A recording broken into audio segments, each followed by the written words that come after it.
My Weird-tastic School. Book number 2. Uncle Fred is a Knucklehead. Written by Dan Gutman. Pictures by Jim Pillot. Chapter 1. Surprise Mystery Field Trip. My name is AJ, and I know what you're thinking.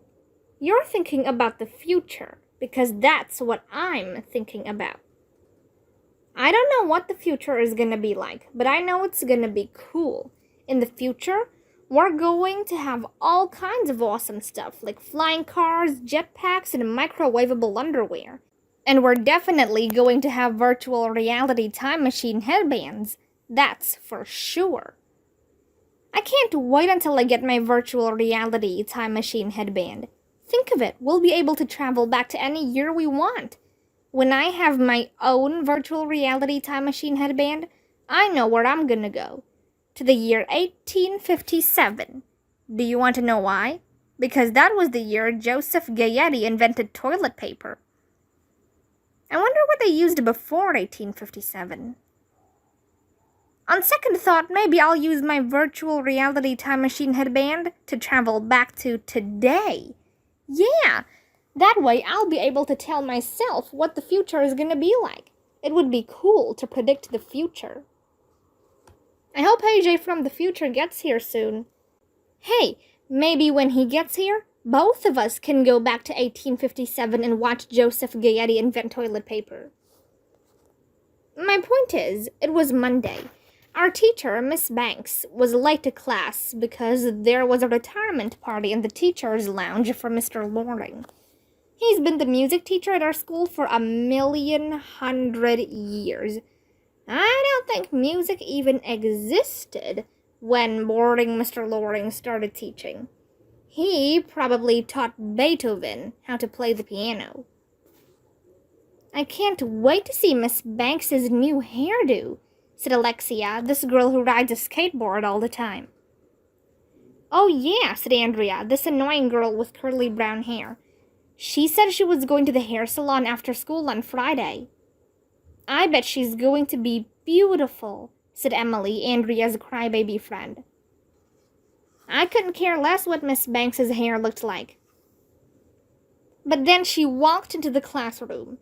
Her hair was purple, bright purple. Ah! We all shouted. Do you like it? Miss Banks asked, spinning around so we could get a good look at her hair. Yes, said Alexia. Then you can have it, Miss Banks said as she pulled the purple wig off her head and tossed it up in the air. Miss Banks pulls lots of pranks. Ha ha ha, she said. Time is fun when you're having flies. That's Miss Banks's catchphrase. A catchphrase is something people say all the time for no reason. Okay, everyone, it's time for math, Miss Banks told us. Today we're going to learn about irrational numbers. An irrational number... She didn't have the chance to finish her sentence. You'll never believe who walked into the door at that moment. Nobody! Why would you walk into a door? You could break your nose. But you'll never believe who walked into the doorway. It was Mrs. Stoker, the principal of elementary school. Good morning, she said cheerfully. Hey, do you kids know how the moon cuts its hair? How? Asked Ryan, who will eat anything, even stuff that isn't food. Eclipse it, she said. Get it? I didn't get it. Mrs. Stoker is a joker. When she's not being our principal, she's a stand-up comedian. Hey, said Mrs. Stoker. What did the limestones say to the geologist? What? Asked Michael, who never ties his shoes. Don't take me for granted, said Mrs. Stoker. Then she doubled over laughing and slapped her knees. Grown-ups slap their knees when they think something is really funny. Nobody knows why. We all laughed, even though Mrs. Stoker's jokes weren't all that funny. You should always laugh at the principal's jokes. That's the first rule of being a kid. Andrea started waving her hand in the air like she was trying to signal an airplane from a desert island. She got called on, of course.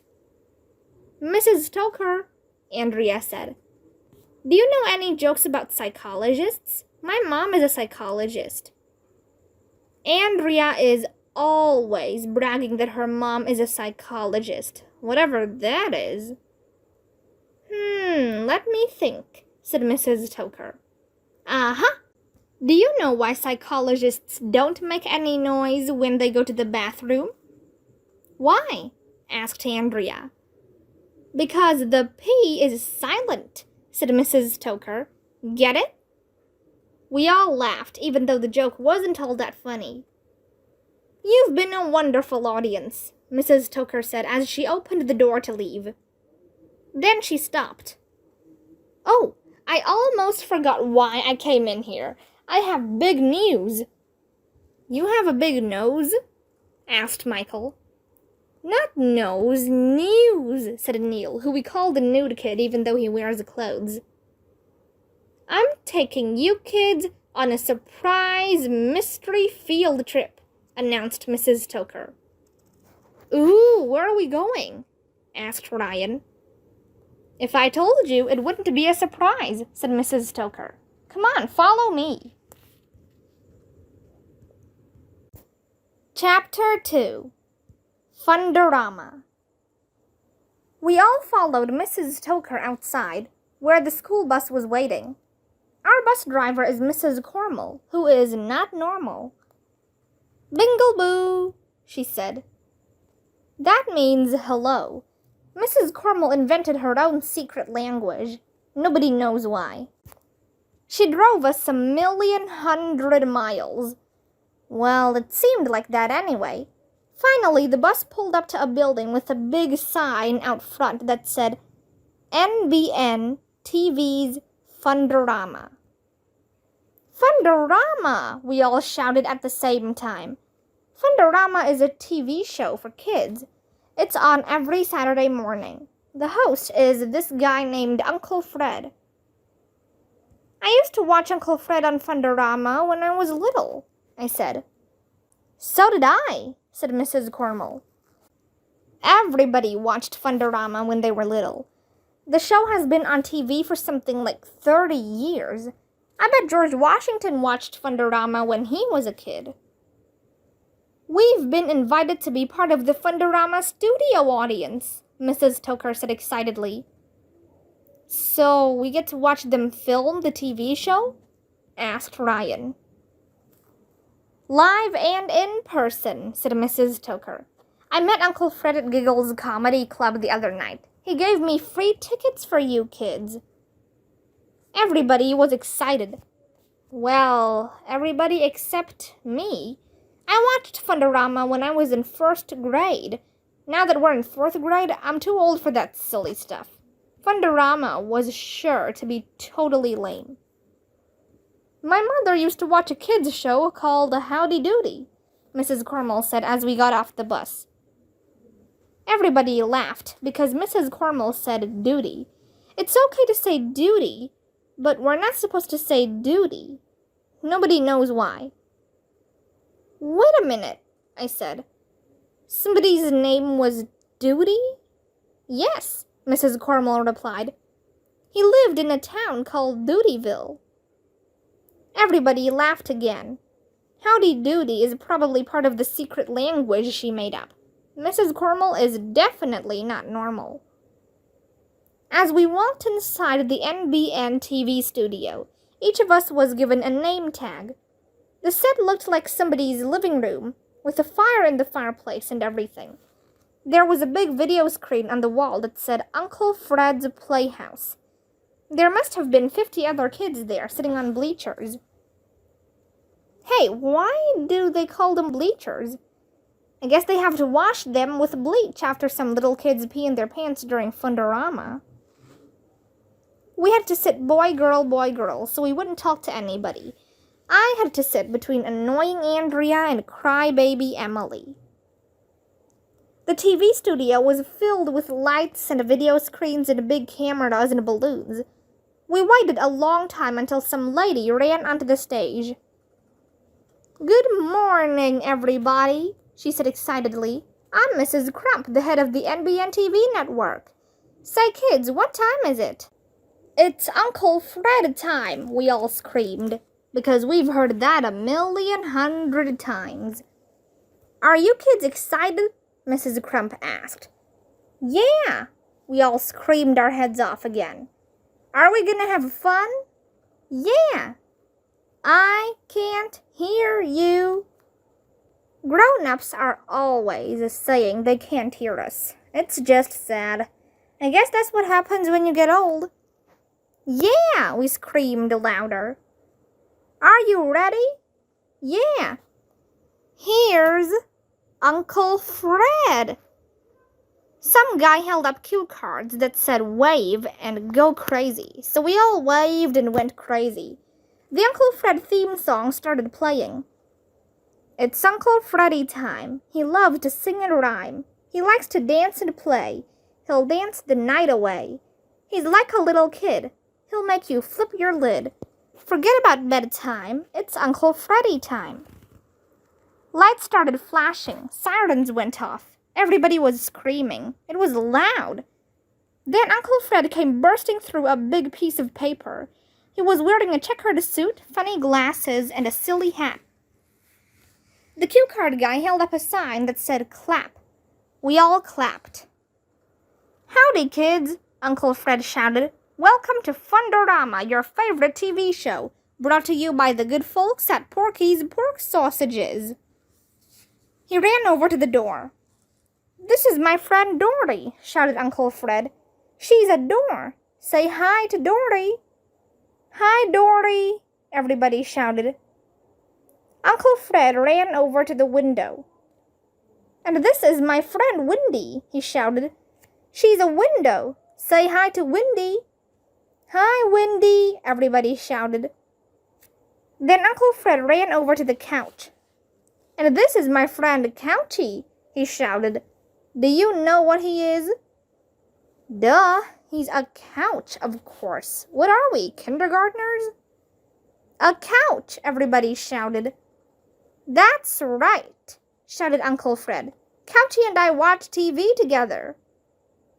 "That's ridiculous. Couches don't watch TV. They just sit there while you watch TV." "Let's sing the Aardvark song," shouted Uncle Fred. I never heard of the Aardvark song, but most of the kids seemed to know the words. "I like to bark in the dark at the park with a shark, and that's why I'm in Aardvark," everybody shouted. The cue card guy held up a sign that said, "Go crazy." We all went crazy. "Ooh," said Uncle Fred. "Who wants to open the magic treasure chest today?" "I do," some kids shouted. "I do," some other kids shouted. "I do," a third kid shouted. In case you were wondering, everybody wanted to open the magic treasure chest. We were all waving our hands in the air. Uncle Fred called on Alexia, and she came running up on the stage. There was a big treasure chest on the side. Uncle Fred gave Alexia a key ring that had 1,100,000 keys on it. "There's a secret treasure in here, Alexia," said Uncle Fred. "Maybe it's gold. Maybe it's jewels. Only one of these keys will open the padlock. If you can open it by the end of the show, you get to keep whatever is inside." "Ooh," we all oohed. Weird music started playing. Alexia tried one of the keys, but it didn't fit into the padlock.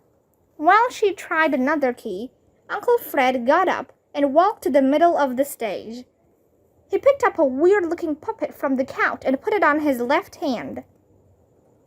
"This is my good friend Joe King," said Uncle Fred. "Say hello to the kids, Joe."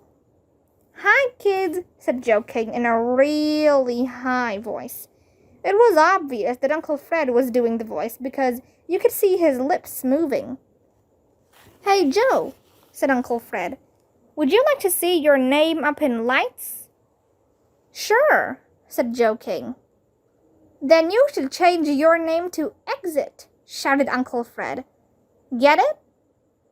The cue card guy held up a sign that said, Laugh.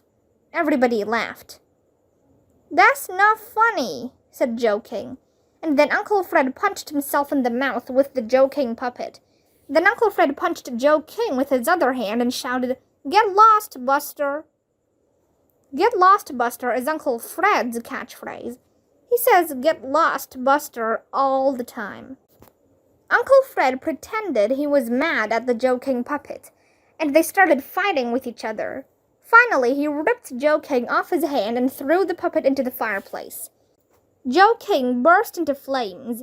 The cue card guy held up a sign that said, Scream. While everybody was screaming, Andrea leaned over to Emily. I don't approve of this violence, she said.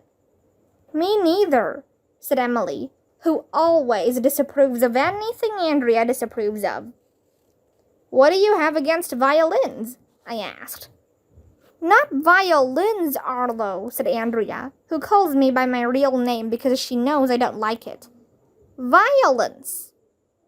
I know the difference between violins and violence. I was just yanking Andrea's chain. Hey kids, shouted Uncle Fred. Do you want to see a magic trick? Yeah.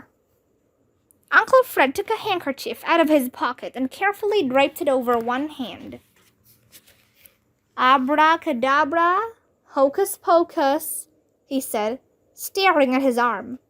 Watch, watch, watch, watch. He pulled the handkerchief away and held his arm up for us to see. There was a watch on it. Watch, shouted Uncle Fred. I didn't think it was very funny, but the cue card guy held up a sign that said laugh, so we all laughed. Every time Uncle Fred said anything funny, a weird horn would blow and confetti would drop from the ceiling, just in case we didn't know he told a joke. Hey kids, shouted Uncle Fred, do you want to sing Row, Row, Row Your Boat with me? Yeah, we all screamed.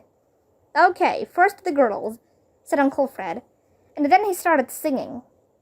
Row, row, row your boat gently down the stream. Throw the boys overboard and listen to them scream.